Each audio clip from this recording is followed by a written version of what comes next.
स्वागत है सभी का हमारे नए सेशन आधुनिक हिंदी के प्रमुख काव्य आंदोलन में। अभी हम बात कर रहे हैं भारतेंदु युग की। भारतेंदु युग की कुछ प्रमुख कवियों का जिक्र करना है, जिसमें आज के विषय है ठाकुर जगमोहन सिंह। ठाकुर जगमोहन सिंह जो मध्य प्रदेश के राघवगढ़ रियासत के राजकुमार थे। इनका जन्म सन 1857 में हुआ था। इन्होंने काशी से संस्कृत और अंग्रेजी की शिक्षा ग्रहण की थी।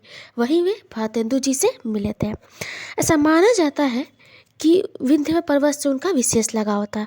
चूँकि मध्य प्रदेश में रहे थे, इनका प्रकृति से ज़्यादा जुड़ाव रहा था।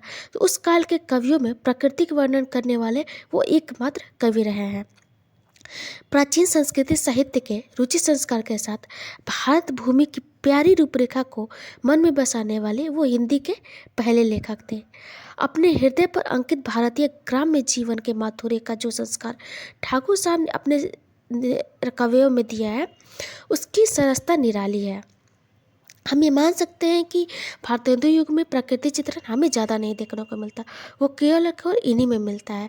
इनकी ज़्यादा रचनाएं तो भारतेंदु जी जैसी प्रभावित नहीं रहती हैं, लेकिन इन्होंने अपना एक अलग मार्ग दिखाया है कि हाँ, प्राकृतिक चित्रण को उन्होंने अपना मार्ग बनाया था।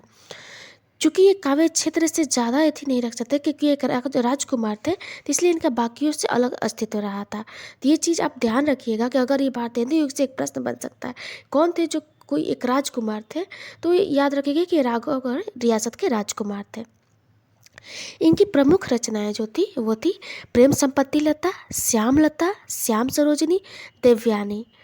और श्यामा स्वप्न नाम से इन्होंने एक उपन्यास भी लिखा था।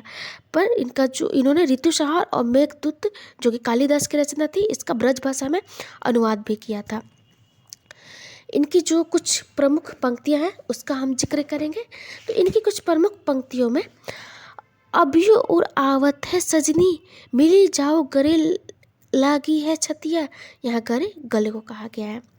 मन की करी भांति अनेकन औ मिली की जेरी रस की पतिया।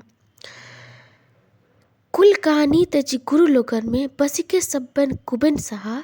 सब छोड़ी तुम्हें हम पायो, ओहो तुम छोड़ी हमें कहाँ पायो।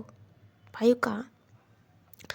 पहाड़ अपार कैलाश से कोटिन ऊंची सीखा, लगी अंबर चूम निहारत दीही भ्रमे पगिया, गिरी जात उतंगता ऊपर झूम। इनकी रचनाओं में मूल रूप से विंध्य पर्वत की सुंदरता का जिक्र किया गया है। तो आज के लिए इतने इनसे जुड़ी जो भी महत्वपूर्ण बातें थी वो हमने आपको बता दी है। इनसे ज़्यादा इनसे जुड़ी कोई खास बात नहीं थी। और आगे हम बात करेंगे इससे आगे कुछ और महत्वपूर्ण एक दो कवि हैं जो भारतेंदु युग से संबंध रखते हैं। बहुत बहुत धन्यवाद जुड़ने के लिए।